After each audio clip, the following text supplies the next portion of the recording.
Hi, welcome to episode 2 of A World of Gaming. Today we're discussing Skyrim. My name is Cornelius and I'm here with my co-host, Eileen. Yes. and I am very excited for this topic. Jumping off from our last podcast, I already kind of said it, but yeah, Skyrim is going to be fun. Yeah, I'm excited too. I realized last episode, no matter how much I love Animal Crossing, it's like a hard thing to talk about. Yeah, it kind of is, especially for me who haven't played it yet, so I have to go off you. But this is a game we both have played like, how many hours? How many hours have we played? Too many. I think I might have like collectively maybe over thousands. I don't know because it doesn't track how many hours I play when I mod it, so it's not accurate when I go check. Wait, on it doesn't? Skyrim. No, it doesn't. No, because it's some technicalities about you're not launching it specifically for Steam, so Steam don't pick up the hours. I forgot that. Yeah, so I don't really know how much time I spent in the world of Elder Scrolls, but it's a lot. Yeah, and as a little disclaimer, we're not discussing Oblivion or anything. We're discussing specifically Skyrim, Elder Scrolls 5. We will probably just point out what the developer Bethesda have in common with those games, but that's specifically in context of Skyrim. Just saying. So when we talk about story and world building and storytelling and stuff, it's from Skyrim alone. Although you will find that a lot of it can be also be applied to Oblivion and Morrowind and others like Elder Scrolls games, because they have a lot in common. That's what I say. It's just when it comes to that sort of thing. I haven't played them, so I don't really know. Neither have I, but there are similarities. Yeah, okay. Well, let's get into it then. First, I want to discuss the gameplay a little. Yeah, it's kind of fun. It's fun, it's easy, kind of boring, kind of cheaty. Yeah, we're talking about like Sneak. Sneak specifically. Sneak specifically. I feel like I don't know a lot of people who uses Sneak, but I also feel like when I look at videos online, almost everyone sneaks just as much as I do. Well, that's the sort of thing about Skyrim, is that it's kind of the gameplay itself, it doesn't feel too balanced. No. Not really. You get OP really fast. Oh yeah, you're OP almost from the get-go. Even when you're not really trying. And Yep. also because of you can just run onto a rock, and if the enemies can hit you, you can just shoot them down with a bow or a spell or anything. But the game is definitely not giving you a challenge. Sure, there are some enemies early on that like can be a challenge. The giants and dragons some can be hard. But When I was a kid, I felt like they were a challenge, but now I just get my follower to do it for me. it's like the gameplay aspect of Skyrim is sort of like simple, easy fun is what I feel like it is. A lot of it. Not challenging. It's not at least branding itself to be like mechanically challenging, like something like Dark Souls. Certainly not. It's the same button every time, more or less. You either right click or left click on the computer, unless you're playing with a controller. But there's no combo system. There is nothing special like that, which is one of the reasons why I feel a lot of people mod it to be more exciting. Like, for instance, there's no real difference between night and day. Like in some games, during nighttime there will be more enemies or more animals, like it will be more dangerous, right? During the daytime is when you get to relax. You don't really need to care about when you're in the cold areas. If you're in warm areas, there are none. No, it's the enemy difference is about what changes with the biomes and the different places. It's not really that big a deal. Like, as in a lot of games, snow enemy seems to be stronger. I feel like that doesn't just count for... it does not just count for Skyrim. A lot of games does that. Yeah, but also that's sort of a progression system within Skyrim, because that's not the first place you start. That's like the furthest away from where you start. Depends. You do climb up those stairs. Yeah, true. Like And the troll that's there. Yeah, but once you know where that is, you can just climb above it and away from it. You never need to meet it. Yeah, so there are a few challenging enemies early on, like the trolls, like the giants. But They invite you to meet them. Like if you follow the main quests, I think that until you meet the Greybeards for the first time, the main quest has done its thing, and then it fails. yeah, basically, it's like another disclaimer is like we're gonna point out a lot of things that Skyrim not very good at. We have played a lot of Skyrim. We love Skyrim. Yeah, It's our childhood in many ways. but I don't think it's a. I don't really think anyone's gonna be against the fact that when we think about Skyrim, a lot of it is through the lens of how we modded it. And we start stripping it for what it actually is. It's not a very. It's pretty bare bone. Combat is almost non-existent. It's either take a sword and you whack at a guy until he dies, or you take a bow and shoot at a person because you can just run away and shoot constantly, or just get up on that one little ledge that the enemy should be able to climb, but because their AI isn't programmed to be able to do that, they just kind of stand there. So they just sort of take all the arrows, while they just look at you mean and say, "The famous lines never should have come here." Yeah. No, because I want to say another thing. He talks about modded. I didn't mod Skyrim until 2 years ago ish. It's when he bought me the game as a gift, and he taught me how to mod it. Before that, I played it vanilla on the PS3, meaning no real good updates. Not that they have updated the gameplay much, and the glitches and stuff, but Update never got updated the gameplay. No. But I played fully, truly lovable vanilla Skyrim for the main amount of time. 100% natural. No mods here. I don't wear makeup. You can take me to swimming because I play vanilla Skyrim. You're one of those. Take me swimming on the first date is what I mean, in case no one knows that joke. Yeah. I have nothing to hide. Nothing. Yeah. You got for the longest time when watching you play Skyrim on the PS4, it's been kind PS3. of like not PS3. Yeah. It's been kind of like a nostalgia trip. It's like, oh god, this is how the game actually is. And the worst part is, I hadn't played the DLC, so I was like, wait, this is Skyrim? Yeah, you didn't play the deals like the Dawnguard and the Dragonborn DLC. I think I had touched upon the Dawnguard, but not the Dragonborn one. Yeah. The Dragonborn one is like the biggest, and the WoW one, is an entirely new island you can explore. But the reason I haven't touched on that is because of the way that you can play the game. Which is, you can either follow main quests. A lot of people follow until Greybeards and then done. So you go to one town, you start off, you go to the first town, you go to the second town, you kill a dragon, then you meet the Greybeards. Yeah. And then you gotta do some other stuff. But that's where I always stopped. But recently, it's like, I'm gonna do the first part because I get some nice stuff from it, start getting some gold, and then as soon as I get to Whiterun, I'm off. Yeah. You never see me again.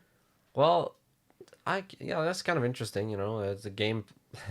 There's a game that allows you to do a lot of different things. That's for damn sure. Mm-hmm. Like it doesn't hold your hand in where you can go and what you can do. Like, this is a game who does not have a tutorial. No, it doesn't. Like, yeah, it does actually have a tutorial if you want to look at it. Yeah, sure. The first dungeon, the first keep after in Helgen, after Alduin attacks Helgen. Yeah, but the thing is, that is your tutorial. Yeah, but it doesn't have a dedicated tutorial segment. Like, for instance, in some of the Assassin's Creed games where you literally get a proper tutorial.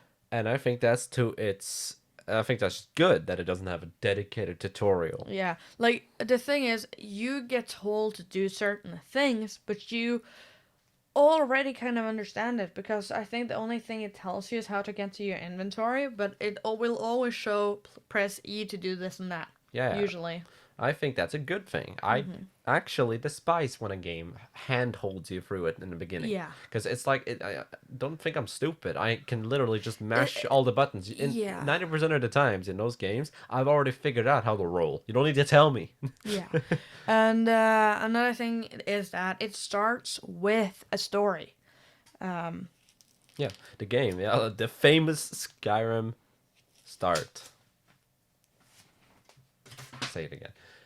Yes, the famous Skyrim start. Oh, Yeah. you were awake. Like, a lot of games, I feel like when they start off, they're like, hey, have the story in your face, but I'm gonna handhold you through the beginning of the story, and you're like, you expect me to be attached to these people I'm talking to when you're telling me what to tell them?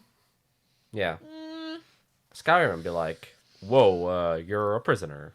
And then you create your character, and then hell breaks loose. Yeah. And then that's actually kind of cool, actually. Like, I feel like even if I've played it many times, it still feels exciting. Yeah, I joke around, I do my own thing. I love, for instance, that one point after that person get burnt, when you run past this narrow area and it lands on the fence, I would always stand underneath and look up and be like, well, hello, Mr. Dragon, how you doing? And then I keep running. Not gonna hurt you. Yeah, he doesn't hurt you, so why not? Or I would run up and stand in the flame as he broke through the wall and be like, you can't hurt me, I am invincible. Because I thought it was funny. Yeah, messing around in the intro, but it's like, I gotta say though, Skyrim intro is perhaps one of the cooler and coolest ones. Especially when you mod it to be Thomas. Oh no, Thomas the train engine's tank engine. The tank engine's flying around. Okay, that's just funny. Thomas the train engine. Train engine, a tank engine. It's just an engine. It's just not a Thomas in there. It's just an engine. Or My Little Pony. Or Hulk Hogan. Yeah, brother. People have done a lot of things with that game. I feel like it's not gonna make a lot of sense to people who hasn't modded it or haven't seen a lot of those videos. But people put in whatever they want. The dragon can literally turn into My Little Pony if you wanna. Like, the game is such an old. It has an old engine, and this engine is actually as old as Back to Morrowind. That's how old it is. So people have long since figured out how to work with that engine. Therefore, when Skyrim first came out, there were so many mods, and it's just gotten more and more because how easy people created tools. Yeah. And these tools are easy to work with. Another funny thing about that is that today there are so many mods because Skyrim specifically, got released in 2011. But going back to that with gameplay is that Skyrim is boring. It gets boring. In the long run, it really gets boring. All of the quests seem to be the same. You run into a dungeon, you get some stuff, you run out again, you keep the stuff or give it to someone else and get something else similar. You kill an NPC in a quest, it doesn't matter to the rest of the world. And how many times do I have to go through Draugr catacombs? Yeah, and a lot of the time it's also like you could this person gets possessed in the end, and you could either choose to save it or not save it. This is a good example. It happened to me. You could choose to save this person or just kill him. I chose the harder option to save them, and I tried talking to them later. Option. Yeah. Harder. It just meant that there would be more enemies. Yeah. You could either just kill him and then leave, or you could fight enemies and save him and try to keep him alive. But the thing is, once I had kept him alive, he was like, I owe you my life. If you need anything, just ask. And I'm like, oh, that's nice. And then walk over to him later, and I'm like, oh, hi, can you And he's like, oh, hi, friend. And then he walks off. And I'm just like, okay, so I'm not even gonna get to have a dialogue with this guy. He's just gonna say, oh, hi, friend, and leave. And then he doesn't matter at all later. At all. Nothing. It made no impact. I should have let him die in that dungeon. It's like you get nothing from it. I felt a little hurt. And keep in mind, this was a DLC quest. Yeah, and the good one. The Dragonborn one. You would think DLC is where to sort of like take a look at the base game and be like, you know what, we're going to do a little bit more extra, a little better. But that is really just like I would feel like it's the bare like standard, that quest. I think they did do something better. They introduced some cool characters. They made, instead of it just being like a shit ton of NPCs, you don't really know them, all of that. Now, most of the NPCs are brainwashed. Yeah, that's true. And you don't get the story in your face. You have to figure out what is going on. You meet an NPC in the very beginning, and you're like, can I trust this person or not? Because they seem too interested in this shady building going on. And you're like, okay, so if this guy cares about this, should I trust him? Yeah. Does he actually know what this is? Or is he brainwashed as well? Yeah.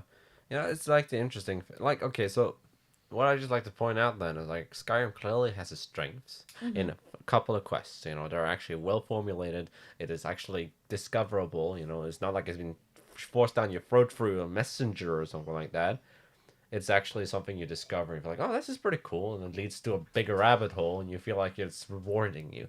And then we got, like, the other side of, like, completely lazy quests.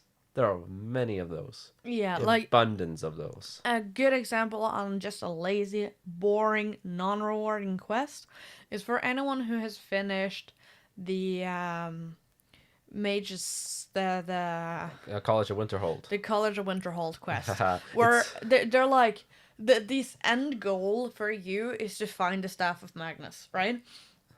By the way, spoiler alert, but yeah, you're being told to fix the main problem in the end of this quest. They're like, okay, go find the Staff of Magnus. It's one of the most powerful staffs you'll ever in the world, because Magnus was this amazing person. He is the one who created this ball called the Eye of Magnus, which is now creating such a big fuss.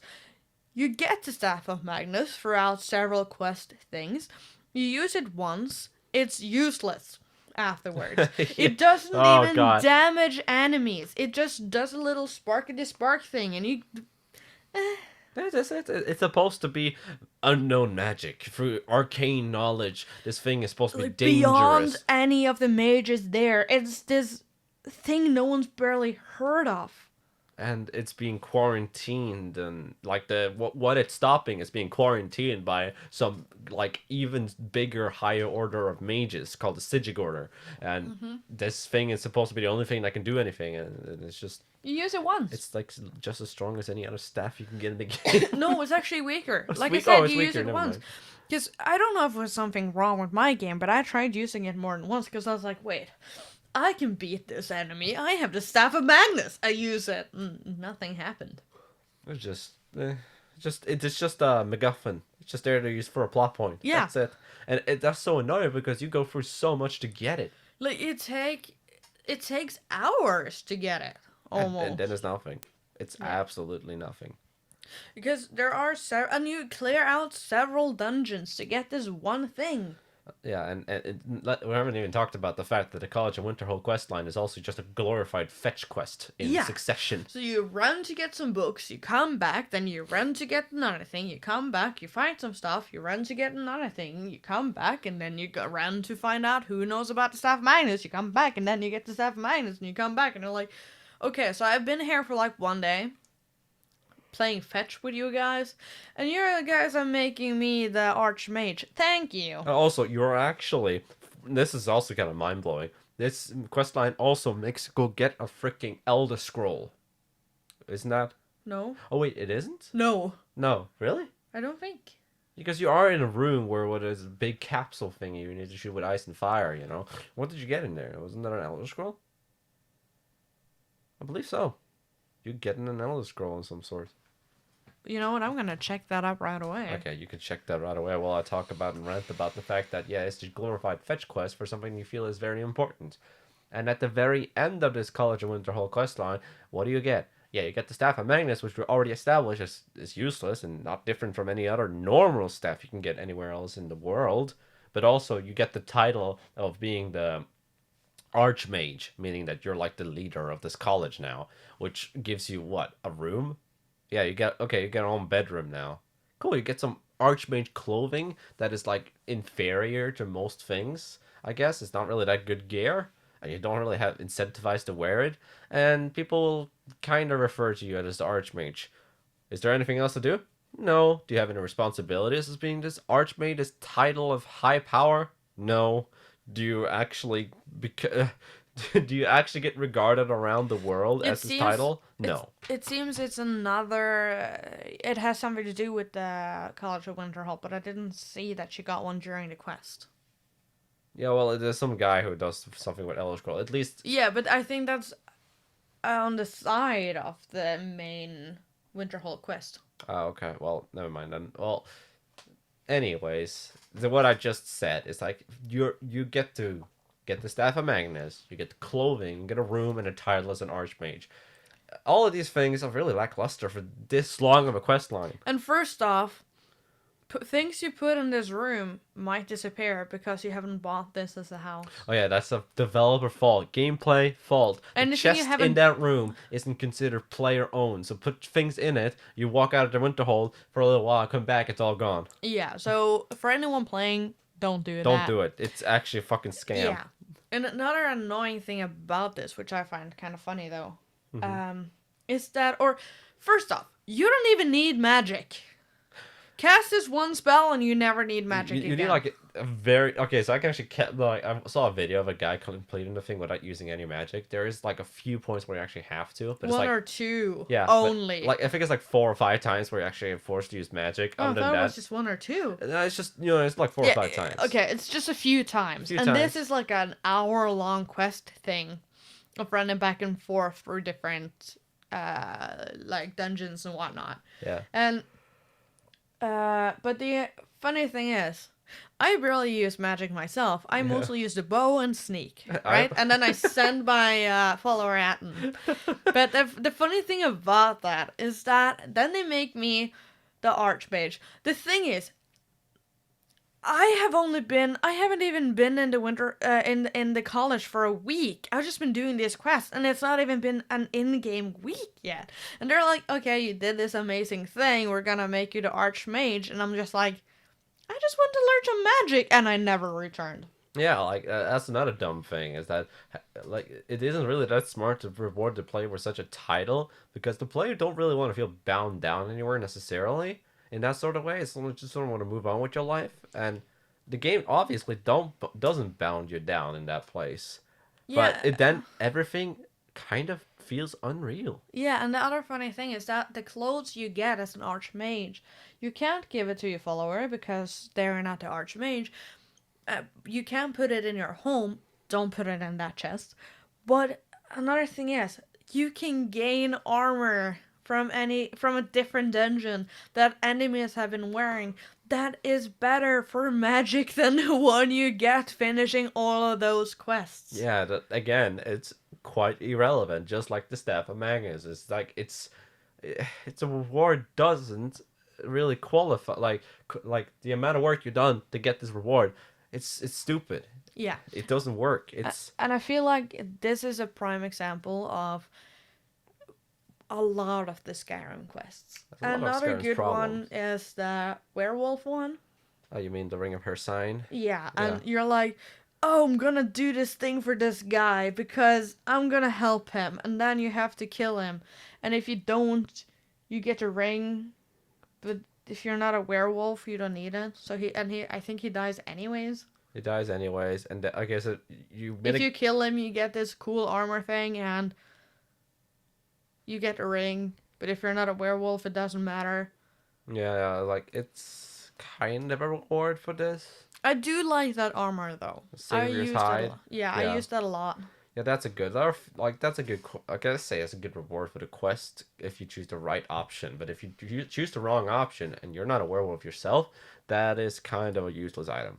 Also, another quest line that also really annoys me, and I'm not alone about this, definitely, is the Civil War quest line. The Civil War, is that a part of the main one? It is not, but here's the problem with it. It is mentioned from the very beginning, and for all the NPCs. It seems like it's supposed to be a very big deal, right? Yeah. It's a very big deal, yet gameplay-wise, you don't see anyone. Mm-hmm. You don't see Imperials, you don't see Stormcloaks, you see camps, but they're as peaceful as... There's no actual war. Like, I remember it in the beginning, and then I forget about it. Yeah, like, it never reminds you there's a war, other than people physically saying, oh, there's a war. And you can walk into those camps no matter what, and just like, hey, can I borrow your steak? Yeah. And they don't care. And they don't care. Like, I've had some mods, and now I actually witness combat happening, but it's still really funny to me, and it makes no sense. Like, I've seen Imperials in Stormcloak territory. I've seen Stormcloaks in She's Imperial just kind of territory. walking around. They're just walking around with prisoner, and nobody seemed to care. I'm like, huh? What? And sometimes I've sworn I've seen this, even though they are programmed to be aggro to each other. I've seen them close to each other, and nothing happened. It's like I'm not even convinced this And world. like a lot of the time, if you wear a certain armor, or like for instance, assassin or like the Dark Brotherhood armor, people will be like, okay, what are you wearing? Why? Yeah. Or if you are close to becoming a vampire, people would be like, oh, you look sick. Or if you're a dark elf, they would be like, oh, you're a dark elf, huh? Meanwhile, go into Imperials with Stormcloak and no one cares. you can be sitting on Ulfric Stormcloak's throne with the Imperial armor. He wouldn't care. Yeah. Oh, but vampires though, yeah, that's a problem. See, Skyrim gameplay wise, the wolves are a bigger trouble than the war. They make themselves known way more than the war does. Yeah, actually, I hear more people complain about it. Yeah, I see more vampires. I see more trolls. I see a lot more wildlife attacking travelers than, people, bandits especially. Do you think this is elaborate to try and make the world feel bigger? Bigger? Yeah, like you don't see the war because the world is supposed to be so big. Nah, I don't know. I don't really get it now, because that's not what it feels like. That's not what it feels like. But do you think that might have been the intention? That is very poorly executed, and I feel like that's not the intention due to these camps being placed. Considering how badly it's done, hopefully not. Hopefully that's not what it is. Hopefully not. This is really badly done. From a purely gameplay perspective, it fails to properly feel like I'm in a country that's at war, that's a civil war, and it fails to deliver on the sense of the quest. Actually, I think, by the way, this is a good point to start on our new little point in this. Yeah, because this also has a lot to say about the world building of Skyrim. There's a lot of fault there as well. The world building is like either it's too vague, like it's non-existent, or it doesn't matter, or it's pushed down your throat.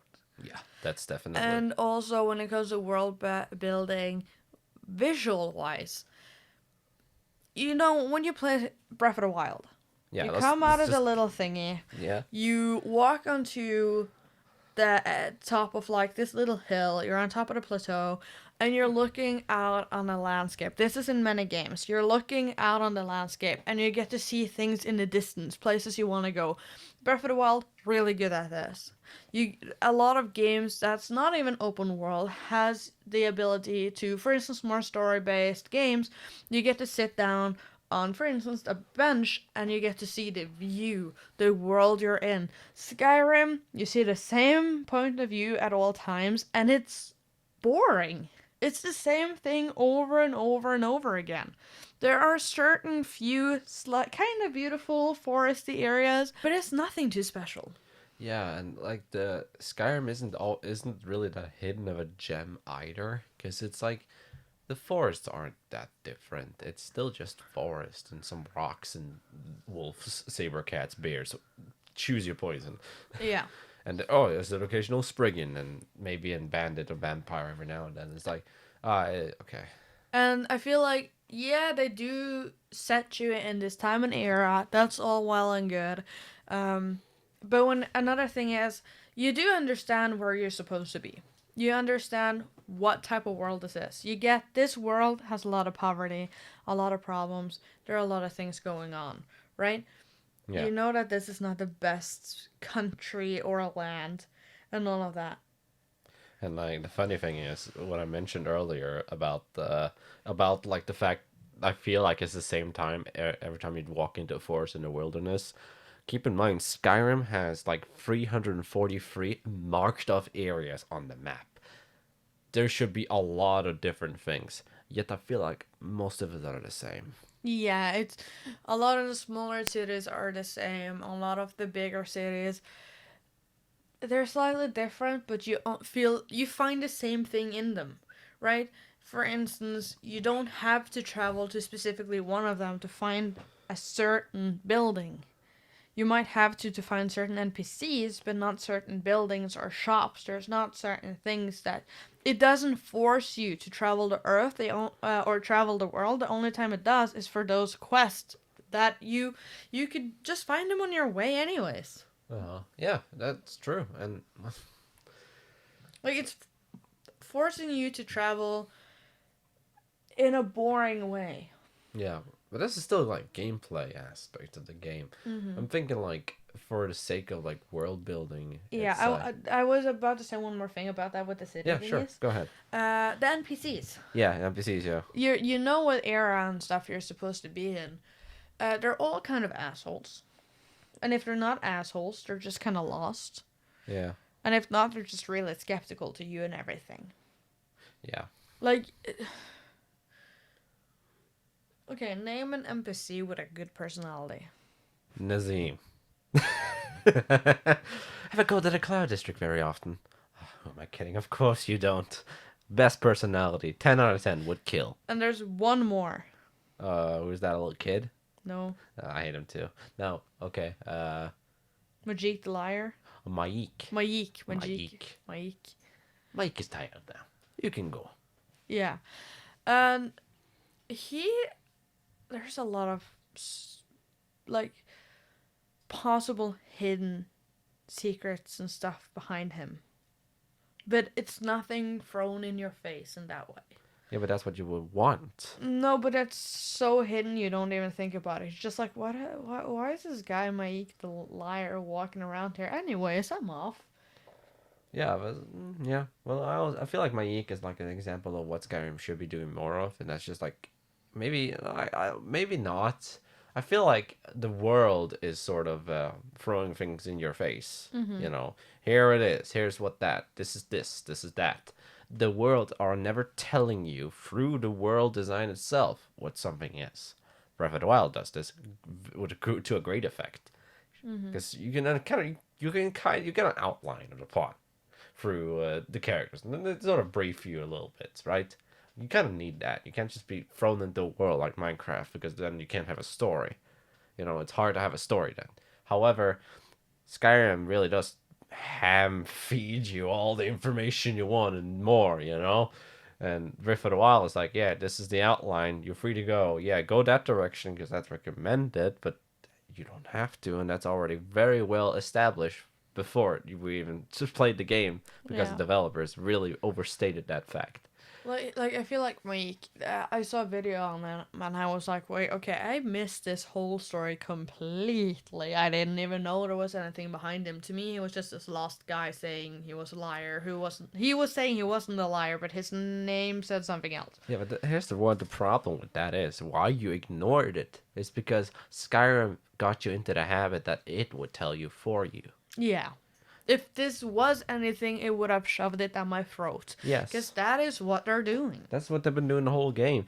If Maik the Liar was placed in Breath of the Wild, he would have been so interesting. He would have been interesting. Everyone would be making theory videos about him. Yeah. Constantly. You would never hear the day of it. It's just like Maik the Liar, Maik the Liar. We'll look for details everywhere, you know?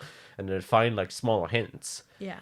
This doesn't happen in Skyrim. Because Skyrim handholds you through the whole aspect of its world. Like we said, it feels like it doesn't handhold us through the tutorial, but now we're back at gameplay again. But also it doesn't handhold you through the gameplay because the gameplay is so simple. Yeah. But it handholds you a bit too much for the story, or not only that, but the world and stories are repetitive.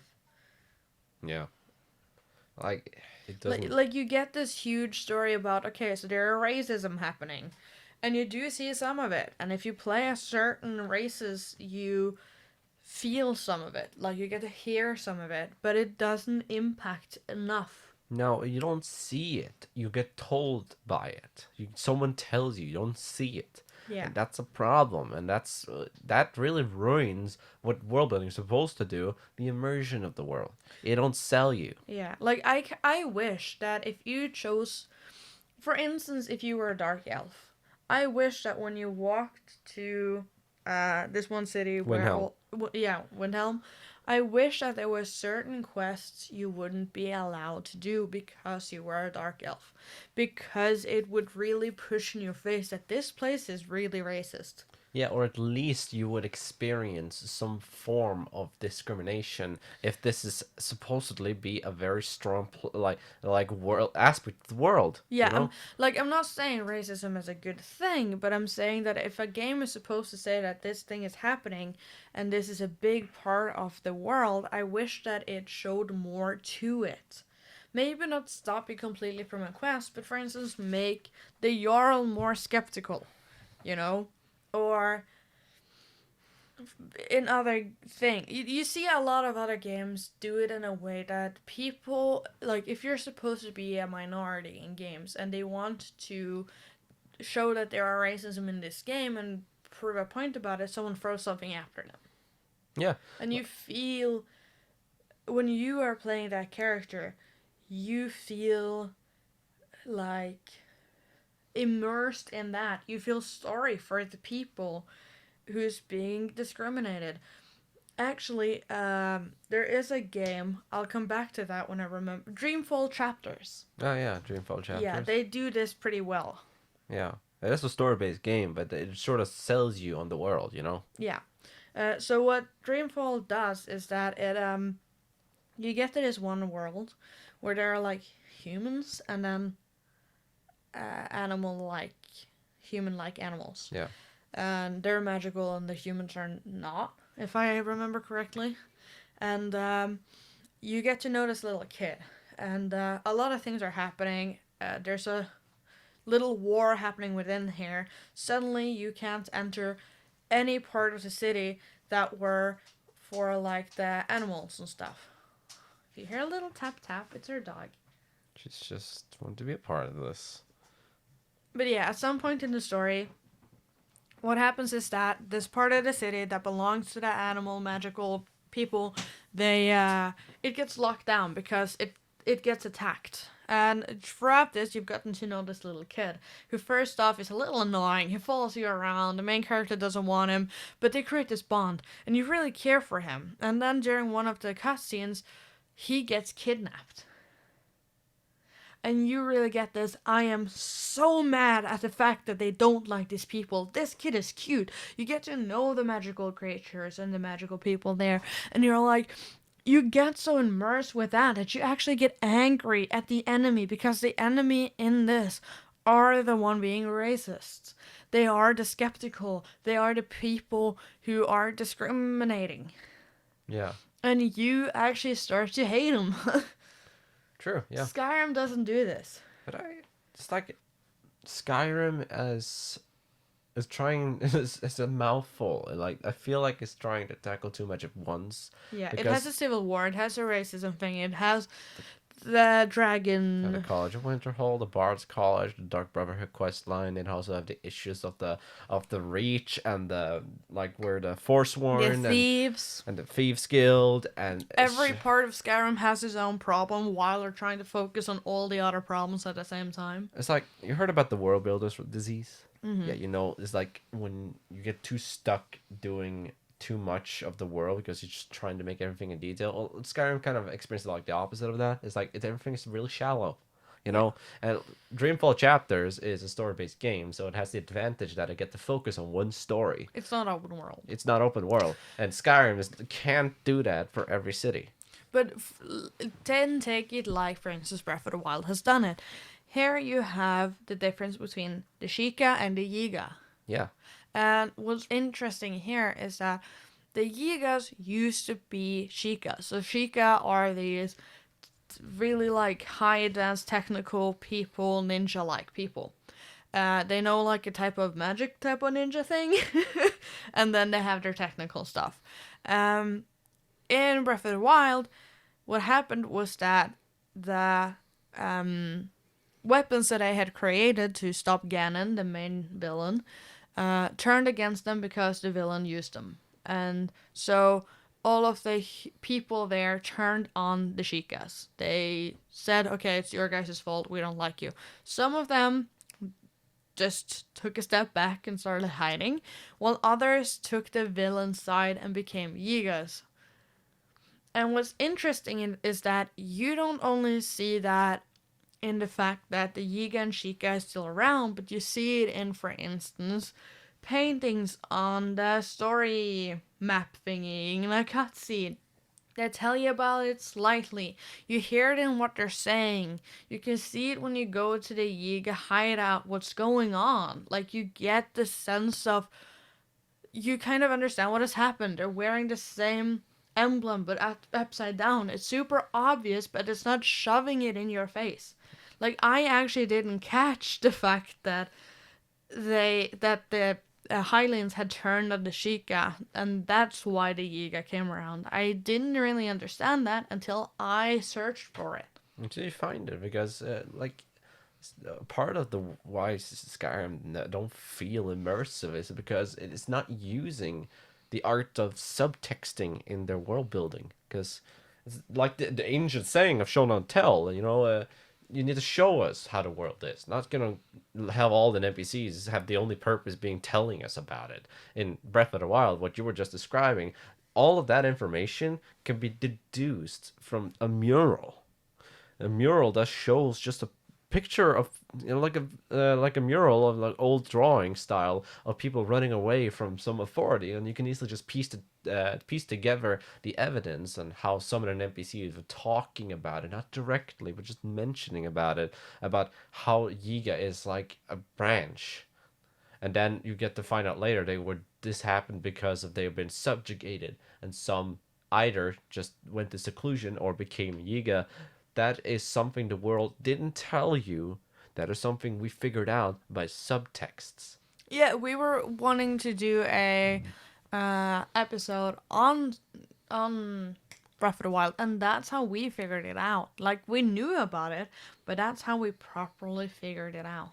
And Skyrim don't really give us that sort of like that kind of information to be figured out, is because it really never focused on it. It never went deep enough into something to leave enough context clues for us to figure out. It really just keeps everything shallow. Yeah. And that's where I feel like where Skyrim's world building is starting to fall a little bit short. Yeah, because what it does is that there's books everywhere, and that's just meaningless stories. Again, that does not really have an impact. Yeah, check out Polygon's video about Skyrim's books. You get to know a lot of it. It's just made up historical books that nobody cares about. And they're also badly written. Yeah, badly written storybooks. And essentially Skyrim fanfics. Yeah, like the host says in that video, everything like those books that were good and were only, in his opinion, like 10 or at least top 5. It's the only ones that added to the world. And they have over 800 of those books. That's crazy. And that's sort of is a red flag, in my opinion. Because, again, shallow, not deep. The lore isn't really much to look into. Yeah, there's a lot of facts, but there's not a lot of figuring out here. Yeah, and about that again, what I see, for instance, Breath of the Wild, and a lot of other games, but Breath of the Wild specifically, but actually also Minecraft, when it comes to story, right? There are a lot of videos out there theorizing about the story. Oh yeah, definitely. Well, in Skyrim, there might be some of those videos too, but there are a lot of people explaining the story to you. There's more... This is facts from the game you might have missed. Yeah, but it's like an open world game. It's easy to miss facts. Small especially things, in Skyrim, because Easter everything eggs. is so scattered. Yeah. And for instance, if you find a book, there might be 5 books in this story, and you think that you have found a book, so you leave it behind, but that was number 5, and you had number 4, and you thought you had number 5, but you didn't. Again, it just shows how scattered like the world building of Skyrim is. Yeah. It shatters its immersion by not making us believe the world. It's not giving us any way to truly like feel as this is actually supposed to happen. If this world was real, this Skyrim wouldn't have been the way that we experience it when playing it, for sure. Mm-hmm. And there was another really excellent video that sort of touched upon that one, and I got some of the ideas from. I don't know the name of the creator. I'll come back in a bit and credit him, but it's about the way that Skyrim establishes rules, but breaks it, mm-hmm.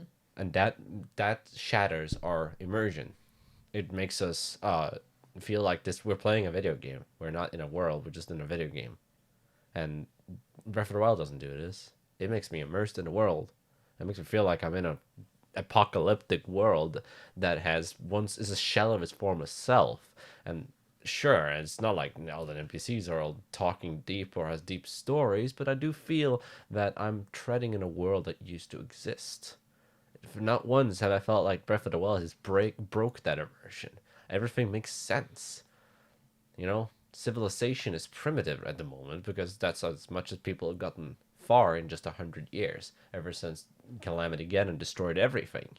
And it makes sense to me that I find ruins of old civilizations and Yeah. treasures that once were. That also makes sense to me. And some civilizations survive and still have some sort of society, some sort of structure. Yeah, like for instance, the Sheikah in Breath of the Wild are not actually Sheikah, but they are still descendants of the Sheikah, so they still practice some of the same things. I Yeah. think Impa is the last or actual Sheikah. It's not the actual Sheikah. Everyone's their Sheikah, but it's like they're No, but they don't practice completely. They don't know all the secrets of the Sheikah because they are descendants. They're not the Sheikah yeah. And tribe. also, just Breath of the Wild does an excellent job of just not telling you everything at face value. You figure it out. Of course, Breath of the Wild does have its own things. Yeah, but when it comes to world building, Breath of the Wild sells me better. Yeah, it A does. lot better. And Skyrim really don't. Yeah. Especially like about the how magic is really weirdly used in the game and how it doesn't where nobody mentions what magic is even. Like there is something important in video games where gameplay have to make sense to world building, otherwise we shatter our immersion. Yeah, like the magic system in Skyrim is so faulty. Like the idea is good and that's about it. It's I guess I can say it's a fun mechanic, but it never feels satisfying. Yeah, and it feels like the most grindy skill to build.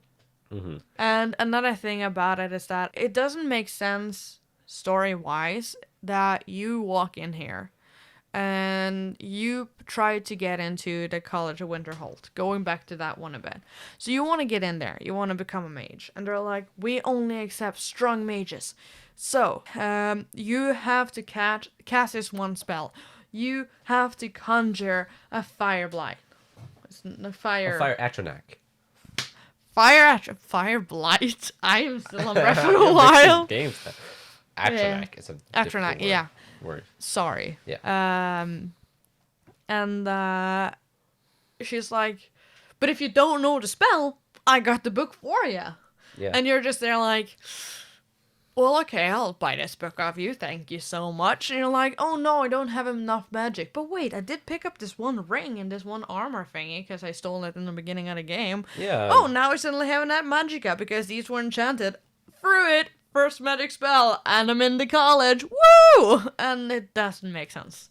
And yeah, like okay, the name of the channel that to me gave me the idea of this. You should really check him out. A closer look. He made a video about Skyrim magic system, and one I love his example is that why why do nobody ever talk about magic? Like for example, conjure sword and bows, you know, or yeah, those things. Yeah, like why don't nobody talk about that? Because Yeah, like when you're in a prison. yeah, like that's his prison example is a good one. They take your stuff and then they leave you with one lockpick, no weapons, but you still have your magic, and you have a lockpick. Why do they leave you with one lockpick? Yeah, and yeah, you're but like, it's even more crazy that Skyrim has established it's a world where magic isn't hard to learn because bandits go around throwing flames at you constantly. You know, Yeah. bandits, outlaws, people who are poor can throw you flames at you. Like, you don't even need to buy the best books to do it. Yes. You don't need to be of a certain lineage again. Yeah. Or anything. Prison systems would make sense if there were few people who could use magic, so they wouldn't check. But if literally bandits can learn it, and fire is something anyone can learn, then why don't you check you can do magic, or some Yeah. form of potion that takes away your magic, or something like that? It should be standard practice. Yeah, and from this, I want to move over to story. There's one thing I want to say. Yeah. The comeback of the dragons. It's the whole deal of Skyrim. Oh yeah, the dragons. And the funny thing is, I have played Skyrim for years. Mm-hmm. I won't say for sure, but I think we got it pretty soon after its release. My sister had it, and my mom had it as well. She bought a PS3 just to play that game. Yeah. She's the one who introduced me to it. Mm-hmm. Thank you, Mom. There, I gave you credit. Good guy, Mom. Good guy, Mom. You're a good girl. And she also loved the game. I want to test her at another point and see how much she knows of the actual main story. Because she's played it too. I don't think she ever finished the main quest. My sister played it as well. I don't think she might have finished. She's the type of person who would. I never did. I have. Yeah. I have actually, after the first intro, I never met the dragon again, ever. Well, it's not much. It's not much to look forward to. No, but the fun thing was, I watched a video just a few months ago about how the dragon's plan is to actually take over Skyrim and make it a place for dragons again. They want to kill everyone and take over the world, and I'm just there like, how did I miss that? Yeah, well, you missed it. Yeah, well, I didn't really know that was their plan. I don't know who says that. Well, I don't remember. It might have been a theory thingy, but it does sure as hell seem like it. Return of the Dragons, kill all mortals. Yeah. That's kind of the gist of it. Yeah, because he's not a good guy. Yeah, but it's like that's not even clear. It just says that Alduin is the world eater. You know, he's going to destroy the world. Blah, blah, blah. That's like he's going to destroy the world. That's it. He just does that. And he doesn't. He doesn't, and you don't. And the funny thing is, if you decide not to kill, is it him you're meeting? Parthenax is the dragon that helps you. Yeah. Okay. So you meet him. The Mario dragon. So you meet him, and you can choose to kill him or not. This is one of the biggest choices in the main quest. You save him. You're the good guy. Well, yeah, that's after the main quest is done. Exactly. Yeah. And the dragon still tried to kill you. Yeah. Okay, so that's another problem with Skyrim. It annoys me so much is that even if you finish the main quest, which is about dealing with the dragon problem, there's still dragons around. Why are there still dragons around? You killed Alduin. That's what that theory was about. We're gonna link all of the videos and things we're talking about, but this was that the dragons went back to another place, and then they're gathering up their troops, but then there are some eager dragons who really want to take over here and now, so they go back to Skyrim trying to kill people so that there's not going to be too many for when the rest of the dragon army comes in. Mm-hmm, yeah. It does seem like that. It does seem like that. Saving him, who's supposed to be one of the dragon leaders or whatnot, it's non-impactful. But about that, what is actually the story of Skyrim?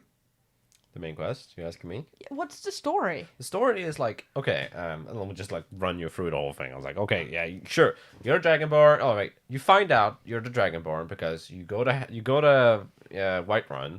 You speak to Farengar, gets you a dragon play, comes back, dragon is there. You kill dragon, and then you absorb its soul. Apparently, you didn't know, and then you can shout, and you're like, that's cool. The Greybears be like, yo, come up here. You know, we want to teach you how to use the voice. The Foom, you know, sure, we go up to the Greybeards to tell you you're the Dragonborn. You are a dragon, but human form, so you can absorb dragons after they get killed, and you're the only one who can permanently kill dragons. Okay, that means I am responsible for killing all dragons in Skyrim. So okay, that's your job.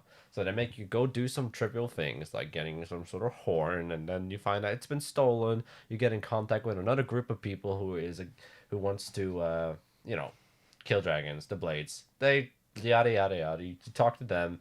You find Esbern. He finds a way for you to how to deal with Alduin. Okay, now you know how to deal with Alduin. What do we do now? Oh, he goes over to Sovngarde, which is the afterlife in Skyrim. You follow him to Sovngarde. You kill him. The end. All the dragons are now with you, and they're just like, oh, yeah. Parthenax is like, yeah, you did it. You killed Alduin. The world's at peace. All the dragons are gonna go their separate ways. That's it. And then they're still there. They're still there. Their dragons are still there trying to kill you. Meaning, even the main quest had no impact. Like, if they did it like Zelda, where in a lot of the games you can go and finish a game, defeat Ganon, and then you can get reset to right before you killed Ganon, and the world will be before. But it makes sense because you're before you killed him, right? Yeah. In Skyrim, you actually finish and you live your life further on afterwards, and it makes no sense why nothing has made an impact. You don't get anything for it either. Absolutely nothing. Yeah, I think you get like a shout.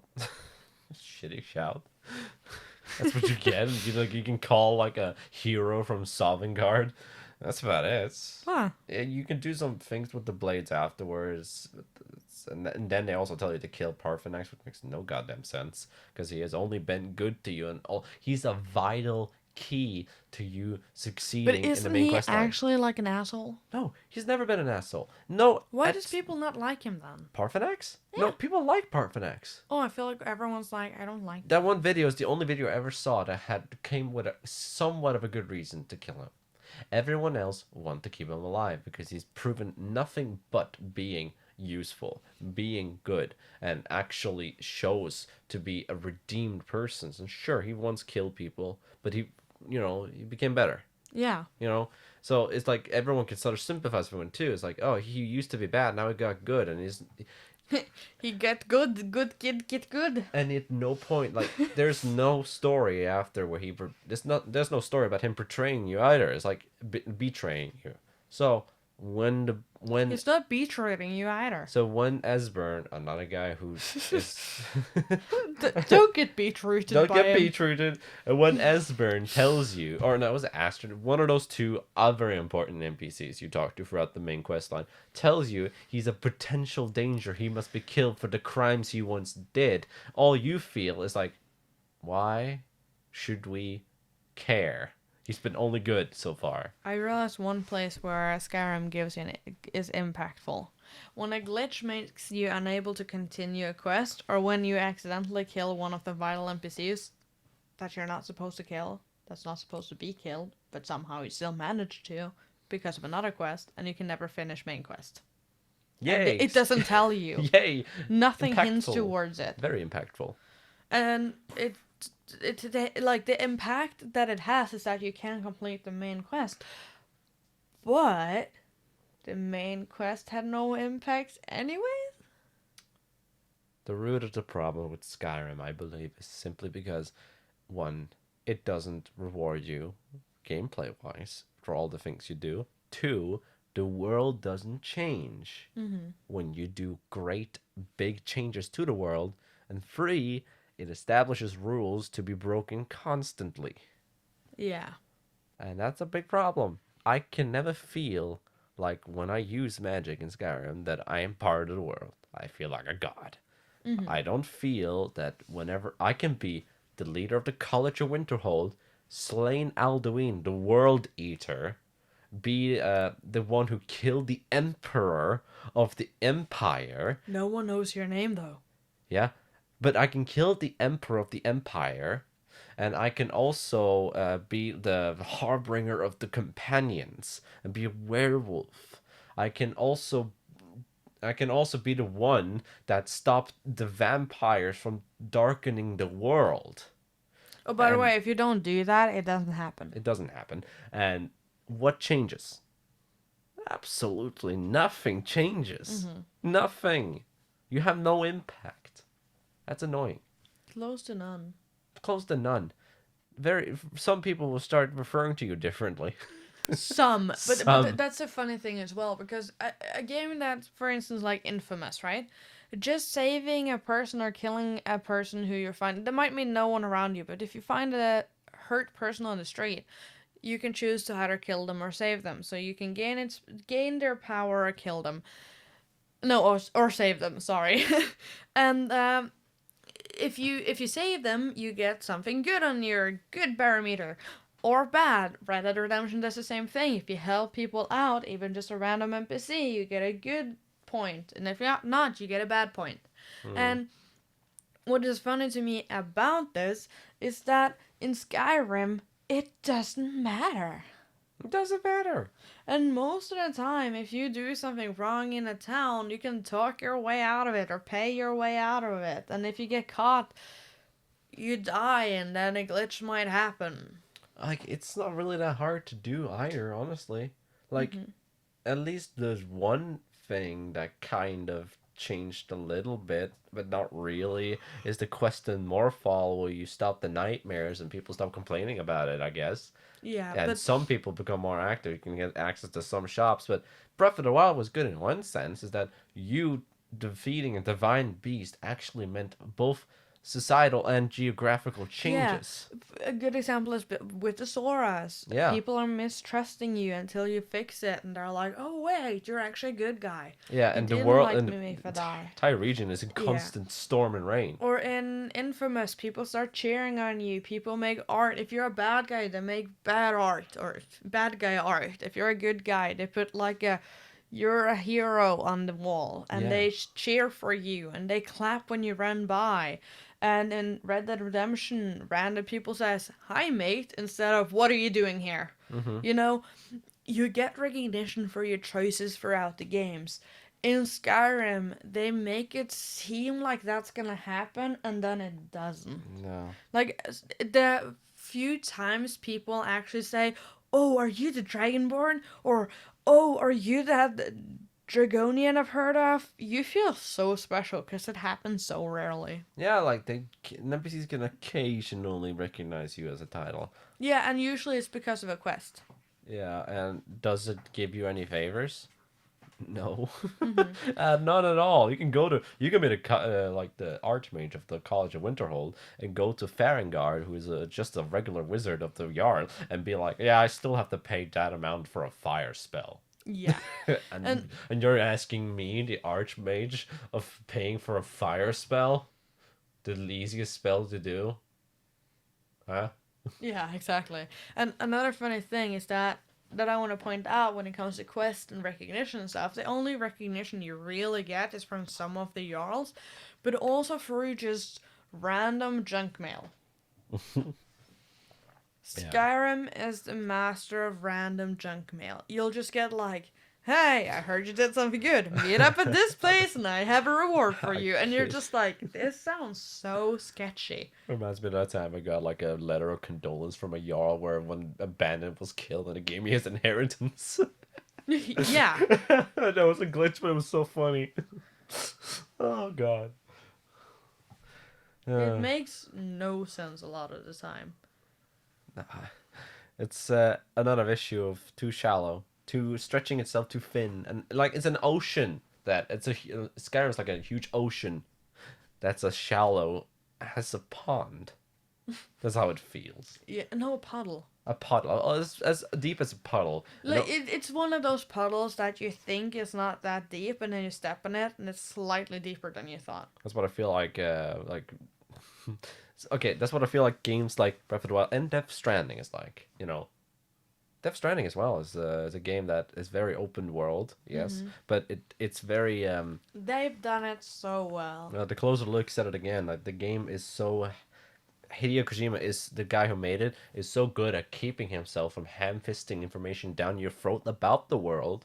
So when you are exploring a part of the world, it shows you how everything makes sense. And you explore the world, you experience it instead of being told how it works. It happens in front of you instead of you reading it in about it or being told about it from an NPC.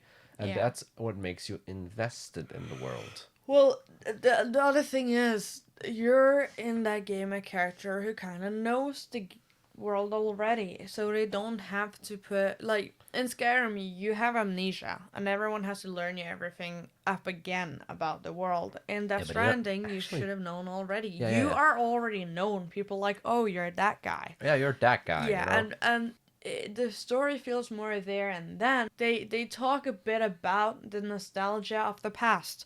Like they just stand there discussing like, yeah, back then, or it used to be like that. Like one detail was, for instance, now humans are delivering packages. Back in this they used to use drones, but people thought it wasn't personal enough, so now they use people. Stuff like that you pick up randomly, but it's not like You don't get it shoved in your face. No. It's something you're allowed to miss. There's even a place in the game that you can completely miss because it's not even a part of the quests. No. You just, if you decide to explore, you randomly stumble upon things. Yeah, I can really appreciate that about a world, because a world that is real won't have people randomly start explaining to you how the political system is when you're a 30-year-old man who is, yeah, sure, you just discovered you're dragonborn, but it doesn't make any sense that you're going to walk into a random tavern and it's just so conveniently going to explain everything about the world. That doesn't happen every day. It feels so unnatural. Yeah. So what we're trying to say is that it seems like games today have caught up to what Skyrim tried to do in the past. Yes, Skyrim. And Skyrim came out in 2011. We're talking about games that came out 3 years or less ago, mostly. Yes. Infamous was released earlier than that, but it still did things. It wasn't as open world in the same way. But it was way more linear. Yeah, but it showed us how the game can sell you on its world. Yeah. Yeah, that's what we use it as an example for. Mm-hmm. How it impacts. Every little choice kind of impacts something for you. The story changes. In Skyrim, I don't think, like, every time you do get a choice, it's mostly kill this person or don't kill this person, and no matter what you do, it has no impact. Yeah, it's really, like, Skyrim is, as you have told me many times before, I'm going to say it for you, a little bit before its time. Like, it was too early. Yeah, it's before its time. And another thing about the impact thing is that you can build a house in one of the DLCs. Yeah. And you can get married and adopt a kid. And you can then never return to this house again. Yes, being married means nothing. And the fun thing about that is that you never return to this house again. And when you do, they're like, oh, hello, darling. It don't feel real. It don't feel That's real it. at all. It doesn't feel real. It's not, how has your travel been? I haven't seen you in a week. That's one thing I like about Animal Crossing and don't like, is that if you're gone for a week, they're gonna be like, you were gone for a week! How dare you leave me for that long! And you feel bad. Yeah, and you're like, sorry. Mom, stop nagging, please. I call you every second day. Yeah, it's yep. That's definitely.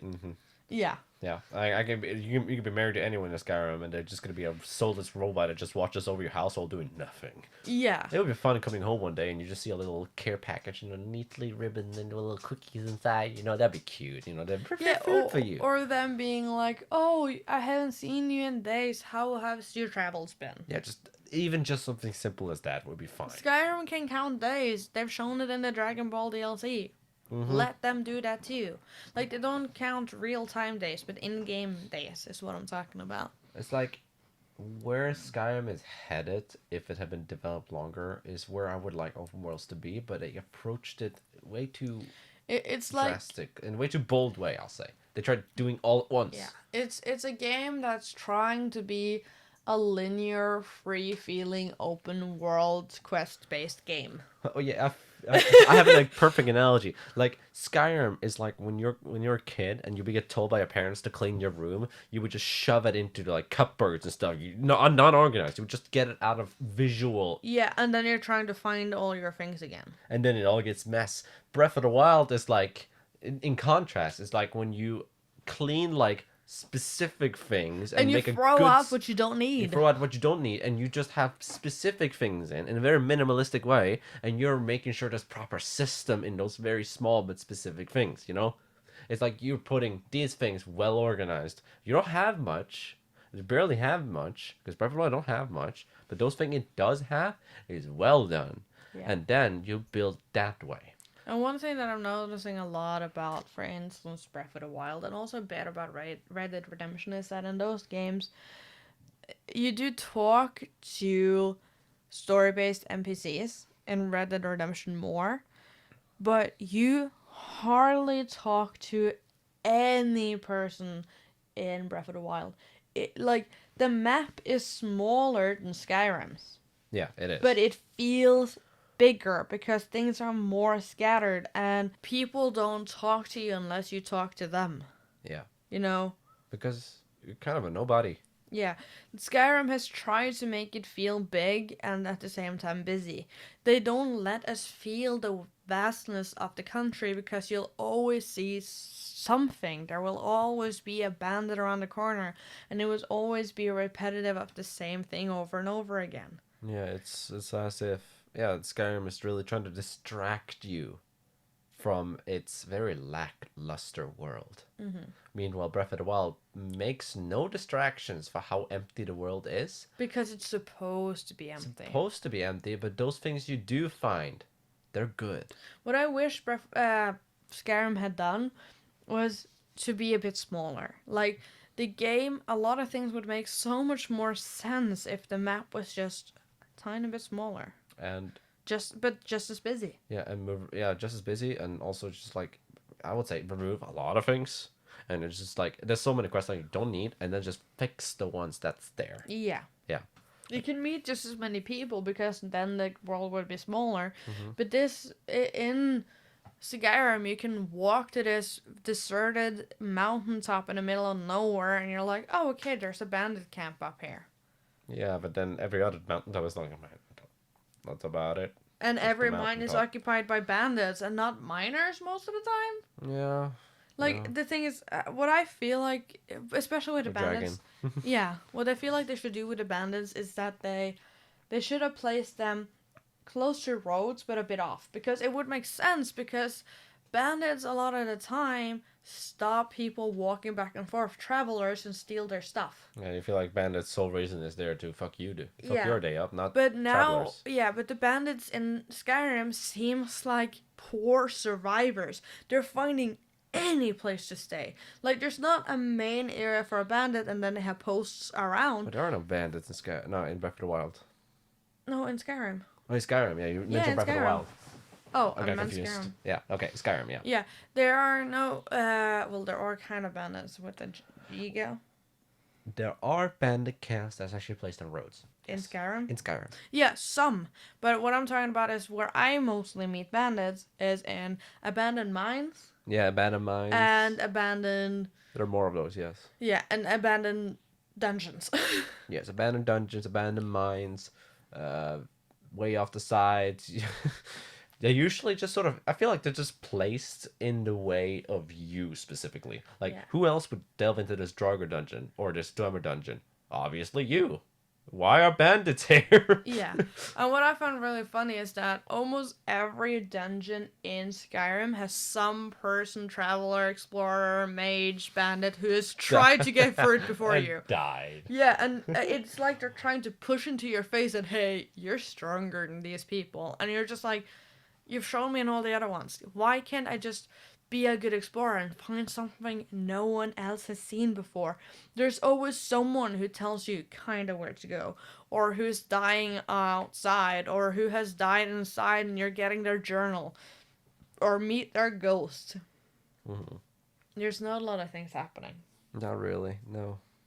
It's weird. I would like to have a little better explanation of how you as a dragonborn are superior to other people, because that's not even that clear.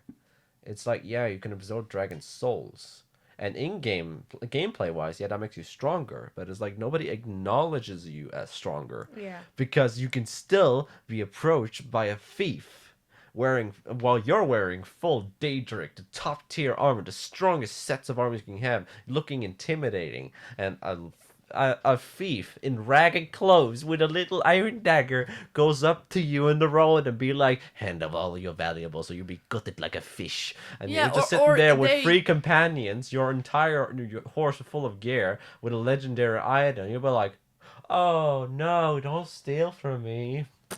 Dead. And another thing is, enemies yell the same thing at you. Your follower yells the same thing at them. It's like, you never should have come here. Mm-hmm. And then it's you're gonna regret this or whatever. It's like, everyone says the same thing. Yeah. The game is too repetitive. But going back to those things with the dungeons a bit, is that it's not even a dungeon. There's often no actual puzzle. Yeah. And the puzzles are the same every time. Yeah. There's rarely a new one. And when you stumble upon something slightly different, it's so exciting. Yeah, but they're few and far in between. Mm-hmm. Like, how many times have I gone through darker cemeteries? How many times have I gone through Dwemer and Falmer dungeons? More than once. Many times. The many times in the same quest line as well, you know. It's kind of annoying. It gets repetitive.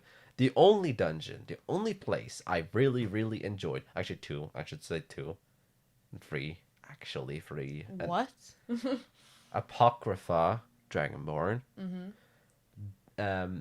The, what's it called? The Snow Elf Palace, and the places in Dawnguard that you never did, but it's really cool. And also this third one, which I don't know if you've done, but Blackreach. Yeah. Blackreach being a huge underground Dwemer city, but it has so much to do, so much to explore, and there it's a self-contained big area that you're. I love this one aspect of Skyrim, this one singular world building aspect that I love and really love exploring, and that's the aspect of Dwemer and how it's still kept a mystery. I don't like that. You know, that's the only thing that wasn't ham fed into my mouth. That's it. The only thing. But I think we can agree on one thing. Skyrim was a good, bad game. Yeah, it's a good bad game. It didn't age well. Yeah. And I do still love it. I do still find a lot of it interesting. But I am also one of those people who walks into a game and I make a story. I imagine that I'm talking to people who's not there if I can. I personify the NPCs more than the personalities they already have because I can and I like creating a story in my own head. But a lot of people are not like that. Yeah, it's true. And for those people, it's going to be really lackluster. It is, and for a lot of people, it is lackluster. That's why we have mods. Yeah. And that's both. And I know that when we mention good NPCs with good personalities, there are going to be some complaints because I can think of some, but I can't remember their names or they're not on their list. Serana, I guess, because she's actually a quest character. In the crazy guy, ghost guy who's essentially like the rabbit from Alice in Wonderland. Rabbit from the ghost guy? Yeah, you walk into this area to try and fix their problem with that there's a ghost, and then you get sent to this other dream dimension thing, and you have to go through certain things. If you guys know what it is. Daedric Prince Moloch Ball? Huh? You mean in Markarth? What? The haunted house in Markarth. Yeah. Yes, it's Moloch Ball. Yeah, the guy who you meet in that dream thingy. No, you're talking about Shegorath. Might be. Shegorath, the crazy god. You know, crazy Daedric Prince. Yeah. The crazy guy. Yeah, the one with the cheese for everyone, you know, kind of guy, you know. Yeah, he's like, to me, he's like not the rabbit, but the Mad Hatter. Yeah, he is. He's one of the very fun ones, and he's always been. He was in Oblivion too, in the quest line of some islands. That. Mm-hmm. The Silver Isles or something. He was a very major NPC in a previous game, so people love him, and he still stayed interesting in this game. So that's good. And I'm glad that he made an appearance, because he's one of my favorites. Yeah, and I also enjoy a few other NPCs, like... Yeah, I like the Khajiit that you can that I has as a follower. Yeah, some followers are cool. What's his name? Don't remember. He's one of the students with you on College of Winterhold. Don't remember. Yeah, there are a few, but a few and far in between. That's first day, I'm sure. And it doesn't help that it has just like only how many voice actors? It was like 8 voice actors also something like total. That. And I do like the elf in Dragonborn Quest, the guy who lives in a mushroom. Because he's just so sassy. So sassy, so cool. I like the sass. It's funny. Yeah. He's like, oh no, my maid died. Who shall bring me my tea today? And then, while we have those guys, everyone else is just this. Bear with me. Need something? Help. Need something? That's all. They can sum up everyone else in one line. Yeah. But don't get us wrong, we love Skyrim. Skyrim is a great game. It's fun to mod. It's always going to be there in my heart. I hope we get Skyrim 6 at some point once they're done with Starfield or the Elder Scrolls 6. Elder Scrolls 6, yes. We haven't even got a teaser. I call that just a panorama. Yeah, you get a shot. Little bit panorama. of a, okay, this looks like Skyrim slightly nicer. It's probably not going to come out until like 2023, if you ask me. Yeah. It's going to take a while. It's going to take a long while. Maybe even longer. They're currently not even developing it in all likelihood because Starfield is still on its way. They might be working slightly in the background, but they're not it's not their main focus. It's Starfield. Yeah, it's Starfield. So, and not anytime soon. I feel like it's going to be coming out after Breath of the Wild 2. But I do feel, just for future reference, a future podcast, when we're going to talk about Breath of the Wild, because we are going to talk about it eventually, is that I feel that what Skyrim tried to be is what Breath of the Wild 2 might become. Because, as I outlined earlier, I feel as though Breath of the Wild's once method of creating few things, but creating really well, and creating a world that's really well built, is much better for creating a very good open world experience. And now Breath of the Wild 2, with the same assets and the same world, can just add more to it, like adding to a already built, I don't know, this is just adding more pieces to an already built world, you know. They spent so much time perfecting the base. Now they can just add more to it. Because now they've done so well. So that's what I feel like Skyrim tried to do, but it tried doing everything at once. That leading into the end of this. Yeah. We mentioned Breath of the Wild a lot. We're gonna make the next episode is gonna be about Breath of the Wild. Oh, is it? Okay, it nice. Is, yeah. All right, fine. I guess we decided that's gonna be Breath of the Wild. I made that decision now. No, I was thinking we're gonna make probably another one about Breath of the Wild once Breath of the Wild 2 comes out. There might even be another one on Animal Crossing when New Horizons come out, or New on Skyrim. But I think next time we are discussing Breath of the Wild. Yes. And I'm not gonna say after that. Yeah, we don't make any more plans. We take it as we go. Breath of the Wild next. Breath of the Wild next, definitely. Yeah. So, to wrap things up, well, we talked about... Skyrim sucks. And I love it. Yeah, Skyrim sucks. And we love it. But we goddamn love it. And there's so much wrong with it, but it tried its best. It really did.